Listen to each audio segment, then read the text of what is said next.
Howdy, of you delicious people. It looks like I am here to review The Masked Singer, Season 3, Episode 14. At the end of the day, we have our sensational six, or our selective six, or our six pack, to dare in fact narrow it down to five. If anything, I am, of course, going to go through this review and tell you, of course, who I still assume are some of these people. Talk about their performances, talk about their clues, maybe at some points, maybe point out a thing or two, or just continuously point for absolutely no reason because I like pointing, because I like giving people the moving finger. So let's move to my guesses. Right away, I just need to say that frog man, I tell you, that frog has been doing songs where he has to say words a lot. He has to say a lot of those words. I praise him for saying a lot of those words. What a good thing that he does there.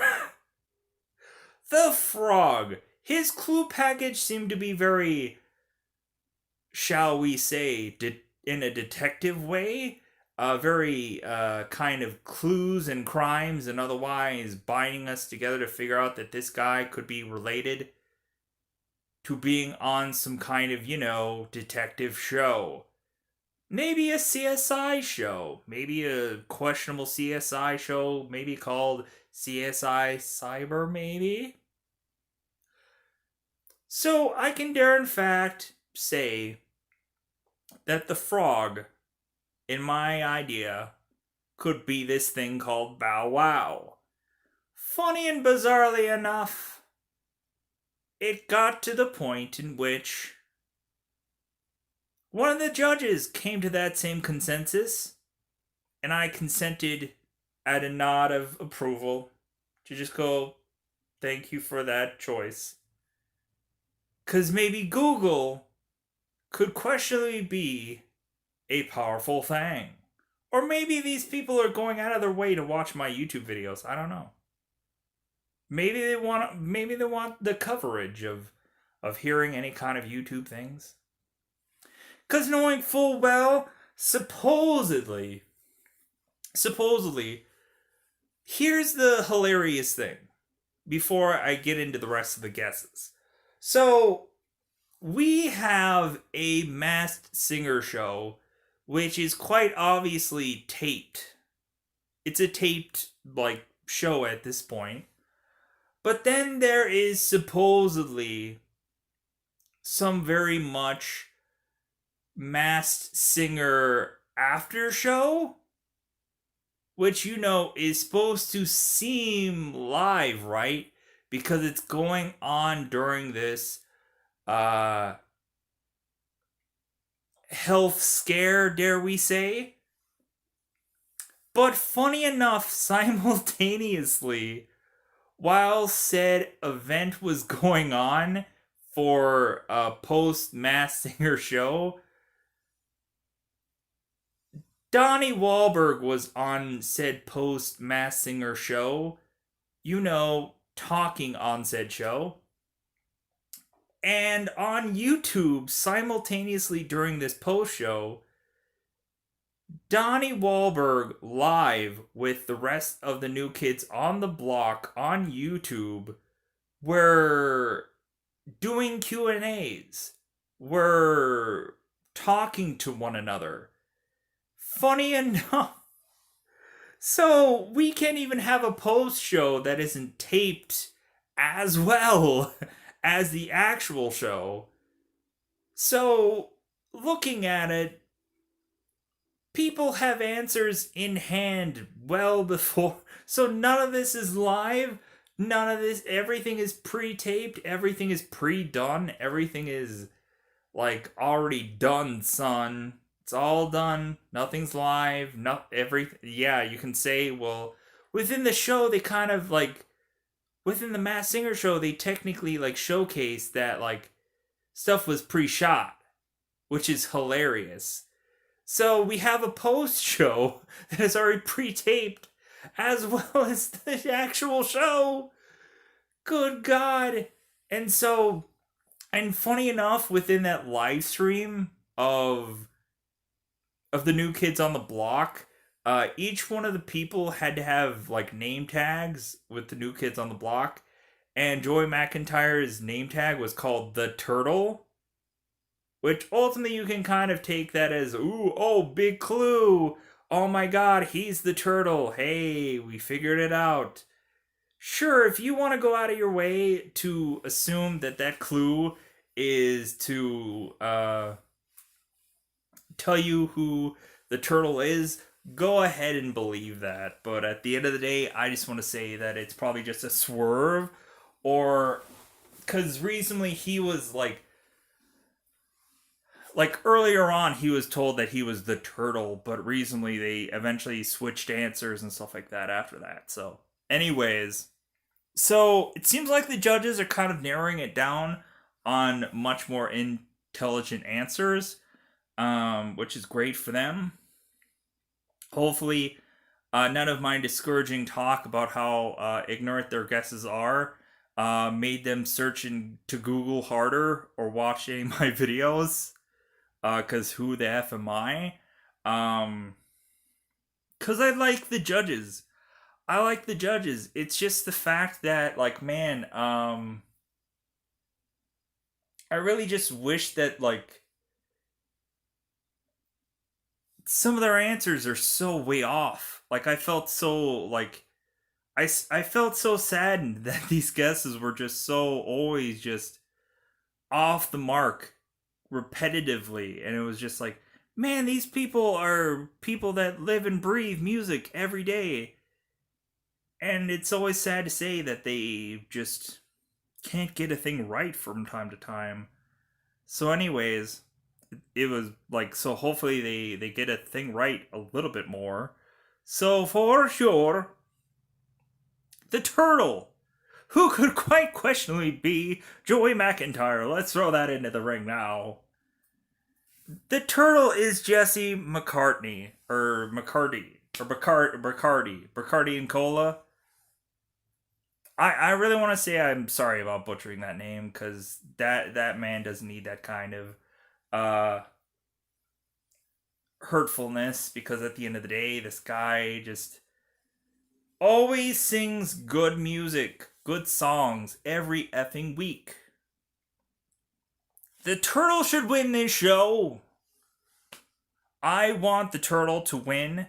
If he doesn't, I will be confused.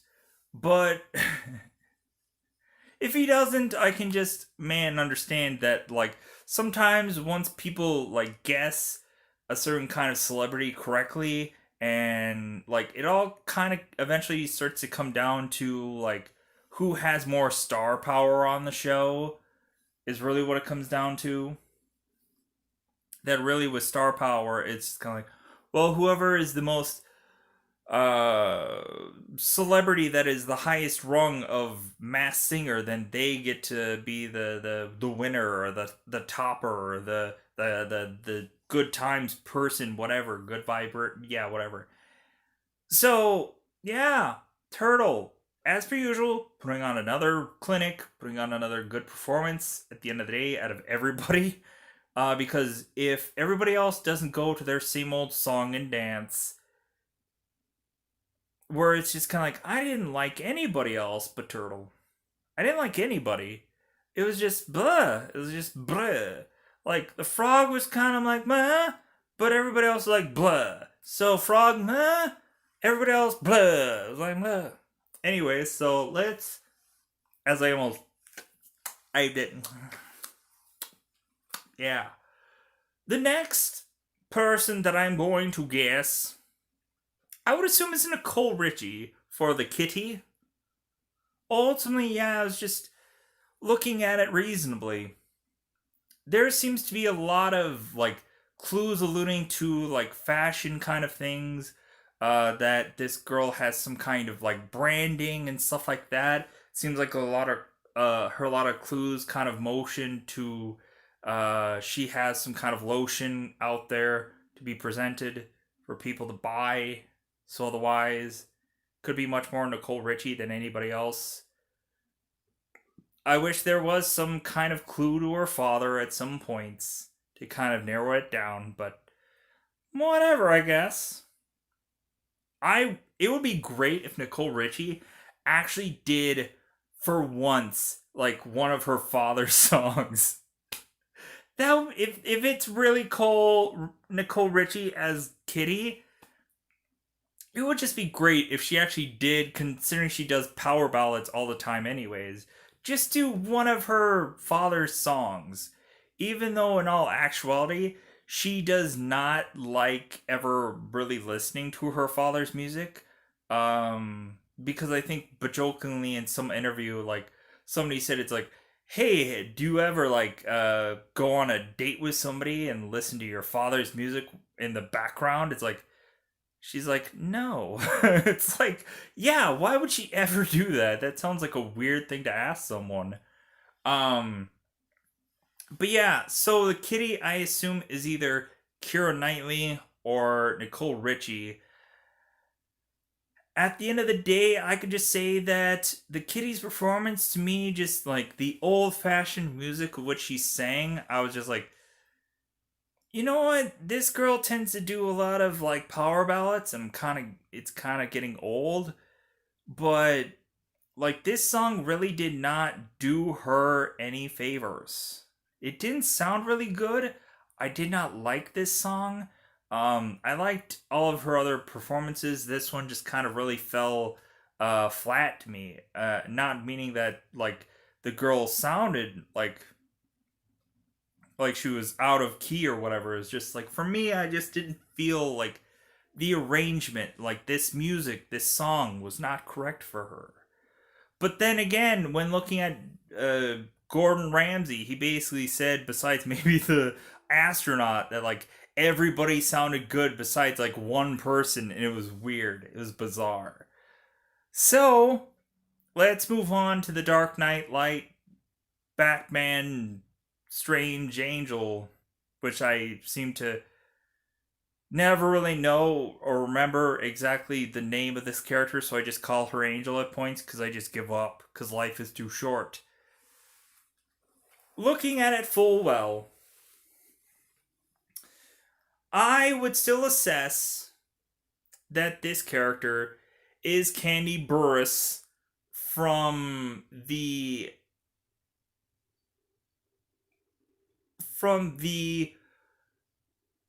show of The Real Housewives of Atlanta. Ultimately, bizarrely, now I mean bizarrely, Jenny McCarthy tend to have the all power of Google this day, or in some other way, watching and hearing the post show of that was already well and produced and posted before this whole thing got underway. Jenny McCarthy has some bizarre ways of finding out who these people are. Maybe even besides doing this thing called searching through Google. But and also at the end of the day, I'm sure she like they can probably have researchers or PIs or PPIs or maybe they do a little sprinkle. I don't know. Anyway, um, so if anything, looking at it, like there could be so many researchers and stuff like that like they probably might hire or they might do upon their own. Maybe they can't use their phone that much. Maybe only for 20 minutes a day. I don't know. I don't know what their ability is to do or not do. Maybe they can phone a friend. I don't know. But evidently, Jenny McCarthy came to the same assessment of which I have, that the dark light, bizarrish, blackest nightish angel could be Candy Burruss. And I was like, really? Interesting. Interesting. So, recently again, it seems like the Dark Knight Light Dark Toasted Angel. Lightly toasted, I guess. She chose a song which I think was wrong. I just didn't like it. Again, I just don't like. There's nothing wrong with this performer. I just feel like there's been other better songs that she has had done in said past. Instead of the much more current things that she's putting out there. I hope that they try to find and figure out some other music to put inside of her life that will sound well. But who knows? Let's go and move on to Rhino. So Rhino, again, this Rhino thing needs to consistently have a country twang. He needs to consistently do country music. If Kitty wouldn't be continuously doing power ballads, the Rhino has to continuously do some of that country music. White boy. Looking at it full well, man, it just feels like I wish these people would change it up, but looking at it, it's just, what is the point at this time once they've kind of hit the last few people left on this show? What does it matter what they do? As long as people consistently vote and put them through to the next episode. So, Rhino put on a meh kind of performance. Because ultimately I'm just like, another country song? But then, like, I felt like this country song had already been sang by him in a previous episode. But that honestly can't be. But for me, that just sounds like... It just sounded like, man, haven't I already heard him sing the song before? It can't be, right? But it sounds like it. Oh well. Again, Jenny McCarthy's Google powers of figuring out people. She had made the assessment that Rhino could quite possibly be Barry Zito, which ultimately, I had said that this Rhino guy could quite possibly be one of two people. He could be Tim McGraw, which I don't even know if those clues really go and make sense anymore. For it to be Tim McGraw, I don't know. But then also, I had said Barry Zito, who is a San Francisco Giants pitcher, baseball. And Jenny had made that same assessment. And looking at it, I was just like, McCarthy, when do you be watching my videos? It seems like Nicole and Jenny are watching my videos because they seem to be changing their answers to something much more justifiable. I don't know if Robin Thicke could be guessing some people right, because all I'm thinking is Nicole and Jenny seem to be really kind of getting really some good guesses going. But then I guess when looking at it, they have this thing called the power of Google. Or the power of just having people telling them the answers, besides them also just kind of figuring it out themselves. Because they are people that have worked with many musicians, or in Jenny's case, many of actors and or celebrities in sorts. So at the end of the day, yay. Anyways, the Astronauto was the guy that had to say bye because he had to leave on a jet plane. Don't know when he's ever going to come back again because he was eliminated this week.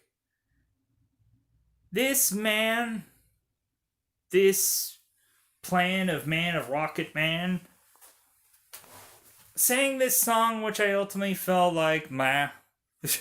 like, God, it seemed like Astronaut was, like, when he started out, when that rocket shot off, man, was he great. But then he just started like one song went bad, and then like the next week and next week to the point of this week, just every performance just sounded less like what happened to this guy? What happened to this man that I could dare say? Like his songs lesser interest me from week to week to week to the point where he got to the bottom rungs of life and got eliminated. I ultimately assumed that Hunter Hayes was the astronauto, and you know what? Someone else had finally come to that same consensus. And I'm like, okay, what are you guys doing? What are you guys doing? It seems like they're actually guessing correct. And I applaud them for that. I look at all these judges and I'm like, you know what? For all the negative things that I've said about these judges and how goofy their guesses are and how eventually they should change them, I think it's the power of Gordon Ramsay. I don't know. But you know what? I was utterly shocked by all the much more accurate guessing that was going on through this episode. I think Ramsay had to give him some kind of power food or something. Like the power of Ramsay just like channeled everybody into much more accurately guessing. It's weird. Uh Freaking Ramsay, like some of his guesses, like Robin Thicke was just like, God dang, Ramsay. You sound like having some justifiable guesses right now in my life. I need to go with your guesses. And I was like, yeah, the power team of Ramsay and Thicke. Thicke Ramsay, yeah. We're gonna Gordon Thicke this mother up. Oh, whatever. Anyways, the power of Thicke Ramsay. Anyways, yeah. So the astronaut I assumed was the astronauto, and by the end of this episode, which is gonna be in pure seconds, you're gonna know if I was correct and or incorrect with the best bet that I put upon myself, hoping that I will have in guaranteed a winning season at this point because there are so few left. And ultimately, I also have this power called Google. Or I also could make interesting assessments knowing full well that I have this thing called YouTube where I can kind of hear people banging it out called music. And I can maybe assess with guesses that people have made that it's like, sounds more like this person. I freaking knew Chris Daughtry from the get go. There's sometimes, I guessed correctly since day one. There were sometimes that I had to change my guesses because I was ignorant or I did not know about a lot of certain kind of musicians and or actors. But now, I will show you who the astronaut is. So at the end of the day, if you want to go out of your way to watch this entire Masked Singer episode on Hulu, so you can go through and be surprised upon yourself of who this astronaut was, go ahead and do that. Maybe you can watch the pre-recorded post-rap episode of that as well. But I am going to showcase with a 5 count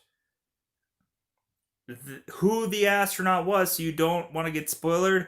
I'm going to be spoiling her right now. So, the astronaut was none other than...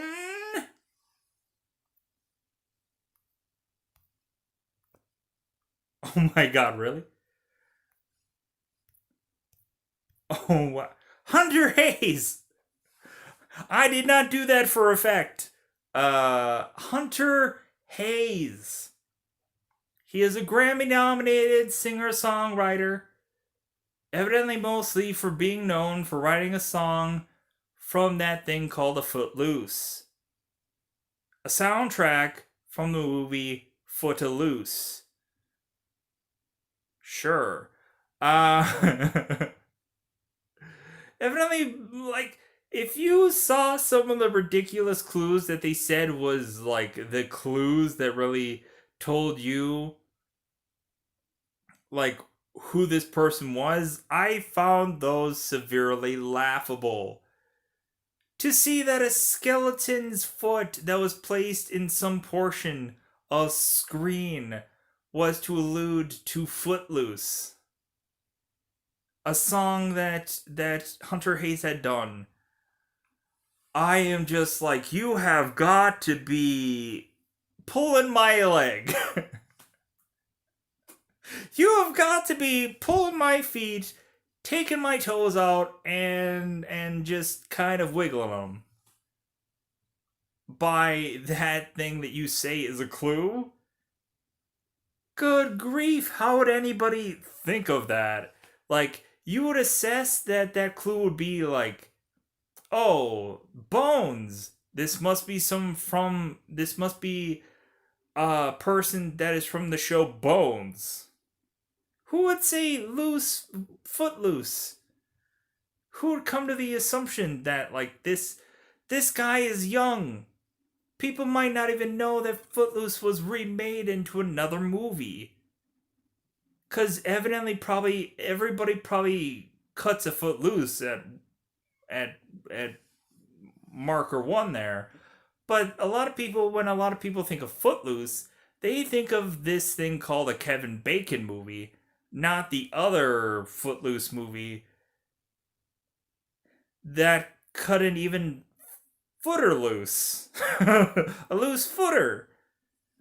But if anything, we can we can successfully assess that Hunter Hayes, in a lot of ways, is for me another victory, another win under the belt. I think this one really was much more so, kind of going through like other kind of much more substantial Masked Singer videos of other YouTubers, but then on top of that, also knowing a little bit about music at some portions of once I kind of knew about Jesse McCartney.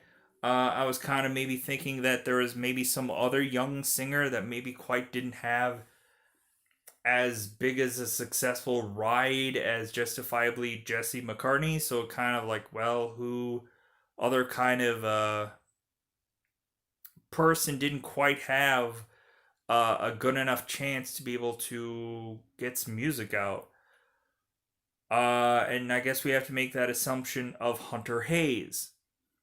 But if it, this guy is a Grammy nominated singer songwriter, so give him props for that.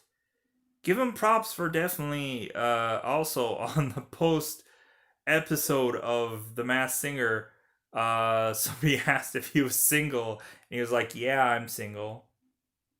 Like, yeah, like, but how ridiculously this guy had to go into so many like space jokes even after, like, dude, the mask is off now. You don't have to make space jokes. You don't have to make like out like hey guys, like this show is out of this world. Ah, like I get it. Like I think he was really just trying to really go and just like make a joke about like him having to say so many stupid outer space puns, and so he had to use a lot of those ones on this show. So Hunter Hayes being on this show, like what a like another good quality singer for a good portion of the show. But you know, everybody has bad days. In a lot of ways, not everybody can cut Footloose every single night they go out there. Yeah, there's some times where everybody wants a cut, but not everybody can cut Footloose. So, that's all. So, I guess we have to make the overall, really and true, review of this entire season so far and how I've been feeling, how I've been dealing with the other wins and losses that are coming in my way. All I have to say is that when looking at it, these wins or losses wouldn't all be possible if one, I didn't have a YouTube channel to talk about these things, and two, I wouldn't have people at some portions of time commenting on said videos letting me know that their guesses are this and that. Or three, the power of using this thing called Google. Because at the end of the day, I could go out of my way to go onto YouTube as well and consider whether there are some people who had ever sang before or some people who could quite possibly have some kind of possible music career that people weren't aware of and now are. By and large, this wouldn't all be possible if I didn't have thought that this could be possible to continue to put a video out there talking about this stuff. So let's of course go out of our way to say for this week, I guess I didn't have any kind of real recapping of season picture for this week. I guess this is the thumbnail. I guess I didn't realize that I didn't have that. So yeah, season 3, episode 14 is down in the books as me just continuing on my winning pattern. But at the end of it all, again, this wouldn't be possible without you, the viewer. Wouldn't be possible without people to give me answers at some points when I had no effing clue. But it also goes through onto me eventually coming up with stuff eventually. Or coming up with some kind of like, oh yeah, well, yeah, it's like I can actually rationalize through this kind of clue, or I can rationalize through this kind of thing here, why somebody could be someone. But it always doesn't take the first time around. That's why I tend to lose a lot of times when like they showcase new characters or new teams or groups or whatever. That's why I tend to fail fairly quickly. So I'm gonna go here. I'm gonna call this wrap. Goodbye, everybody. Bye, everybody.